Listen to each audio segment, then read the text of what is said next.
Good evening. In 1932, I wrote a warning disguised as fiction, a world where the soft dictatorship of convenience had replaced the hard boot of oppression. My contemporaries called it science fiction. But you see, I was not predicting the future. I was merely accelerating the present. Welcome. I am Aldous Huxley, and if you're watching this in 2026, then my nightmare has become your morning routine. A gramme is better than a damn. This was the motto of my world state. In 1932, I foresaw a world where control wasn't enforced by pain, but by an excess of pleasure. The reality in 2026? You carry your Soma in your pockets. The smartphone is the new delivery system for instant gratification, ensuring you never have to be alone with your thoughts. People are conditioned to desire what the system offers. And the most terrifying part? You don't even know you've been conditioned. Allow me to introduce myself properly. I was born into a prominent family of biologists and writers. I possessed a unique blend of scientific understanding and literary genius. But my core insight was different from my contemporaries. While others feared the rise of fascism and violent totalitarianism, I feared something far more insidious. I feared the ultimate revolution, a method of control where people are induced to love their servitude. I realized that the threat to freedom would not come from the boot, it would come from the bottle. In 1932, I published Brave New World. It was a satire of H.G. Wells' utopianism and a warning against the dehumanizing effects of mass production and Fordism. Now, in 2026, we witness the digital realization. The mechanisms I described, biological engineering, chemical persuasion, sleep teaching, have found their non-biological equivalents in algorithms, in dopamine loops, in echo chambers.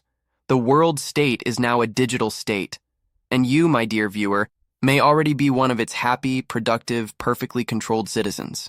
In my novel, I invented a drug called Soma. All the advantages of Christianity and alcohol, none of their defects. It offered a holiday from reality, a chemical barrier against sadness, anxiety, or difficult thoughts. The function was simple: stability. By eliminating negative emotions, the state eliminated the motivation for rebellion. A happy population is a docile population. This was my warning. But I never imagined how efficiently your era would implement it. Digital Soma in 2026. The smartphone and the infinite scroll are the modern delivery systems for Soma. Just as Soma numbed the citizens of the world state to existential pain, the constant stream of short-form content numbs you to boredom and introspection. The loop is elegant. We do not take a pill. We swipe. The result is the same: a holiday from facts and a severance of feeling from living. Modern equivalents, social media, gamified apps, act as modern Soma, numbing people to deeper existential questions. You scroll to escape, and in escaping, you surrender, monetizing the chemistry. In my world, Soma was provided by the state to ensure stability. In 2026, the dopamine economy is run by corporations to ensure profit. The mechanism is elegant. Tech giants engineer loops of shallow gratification. Every notification is a microdose of validation designed to keep you tethered to the device. The cost? We pay for this free pleasure with our attention, our data, and our capacity for deep focus. In my time, the state controlled the supply of happiness. In your time, corporations have privatized the very chemistry of your contentment. In Brave New World, I described hypnopedia, sleep teaching used to instill class consciousness and moral code into children while they slept. The slogan we whispered, "Ending is better than mending." Conditioning for consumerism. From the cradle. The goal was to bypass the critical mind and implant suggestions directly into the subconscious, ensuring that citizens desire what they are socially predestined to do. We didn't need force. We only needed repetition. Whisper something often enough and it becomes truth. Waking hypnopedia. We don't need sleep teaching anymore. We have algorithms. Predictive models curate a personalized echo chamber for every user. Reinforcement. By constantly feeding you content that aligns with your existing biases, the algorithm shapes your consciousness as effectively as hypnopedia. The result?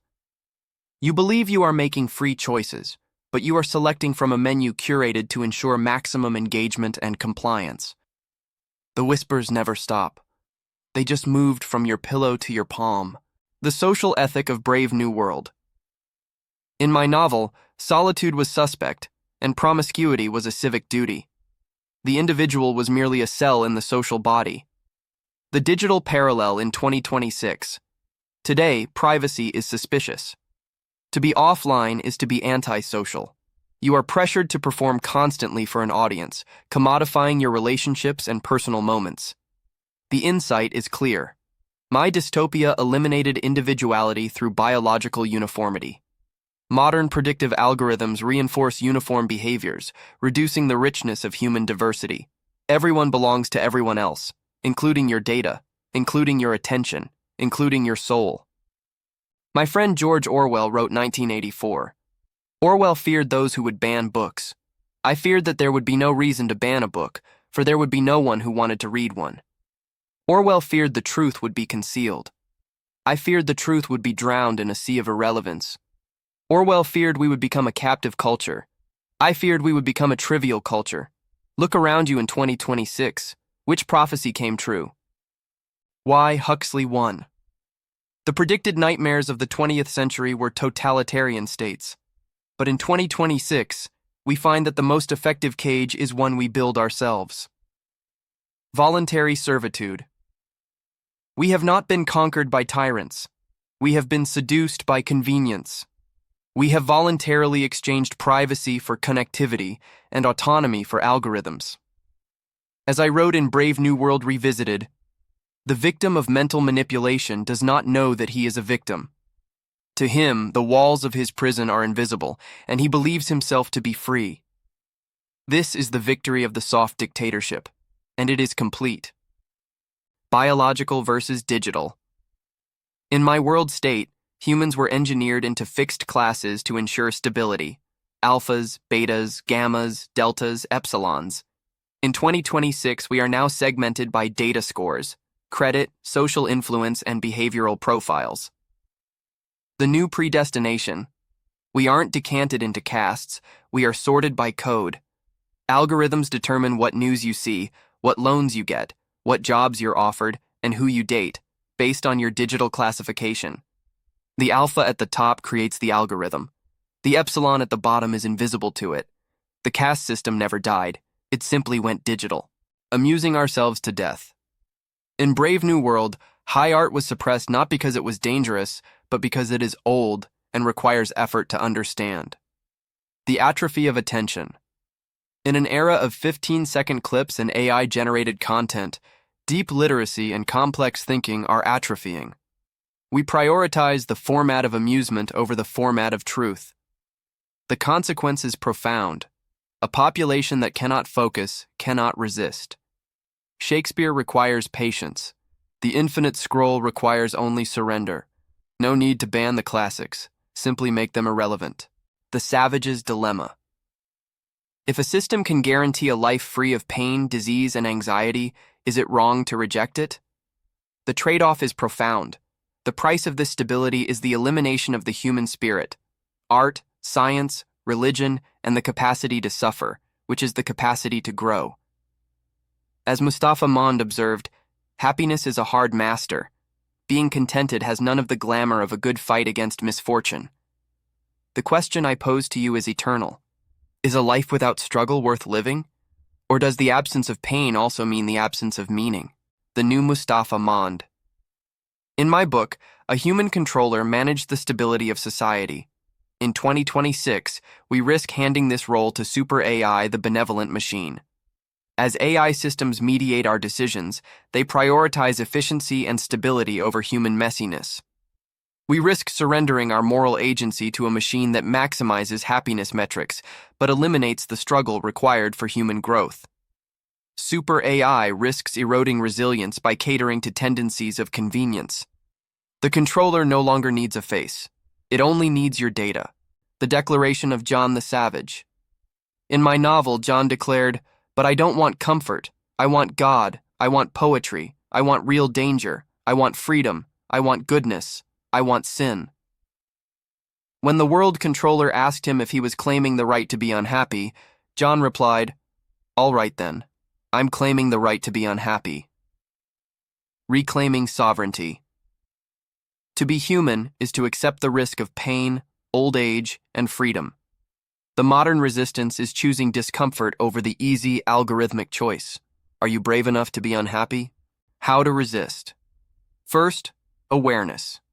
Recognize that the walls of the prison are made of pleasant distractions. The first step to freedom is seeing the cage.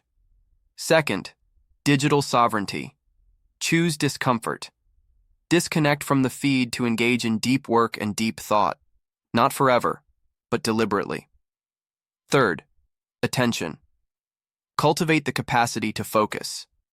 As I wrote in my utopian novel Island, the antidote to distraction is attention, here and now. This is not a call to destroy technology. It is a call to master it, to move from being a happy slave to a conscious sovereign. The Manual for 2026. The mission. To navigate the 2026 dystopia, you need a map. The new Genesis edition is designed to deconstruct the code of the system, to give you the tools to see what the algorithms don't want you to see. The goal is not to destroy technology, but to master it, to move from being a happy slave to a conscious sovereign. Call to action. Read the code. Keep your humanity. The war for your attention has already begun. The question is whether you will fight it consciously or surrender without knowing. As I wrote 90 years ago, you can carry at least half your morality about in a bottle. Will you take the bottle, the endless scroll, the comfortable cage, or will you accept the burden of freedom? The choice is yours. Awake or fade away. Read the code. Keep your humanity. Escape the brave new world. Read New Genesis edition. Subscribe and join the rebellion. I am Aldous Huxley, and I have given you my warning. What you do with it is entirely up to you.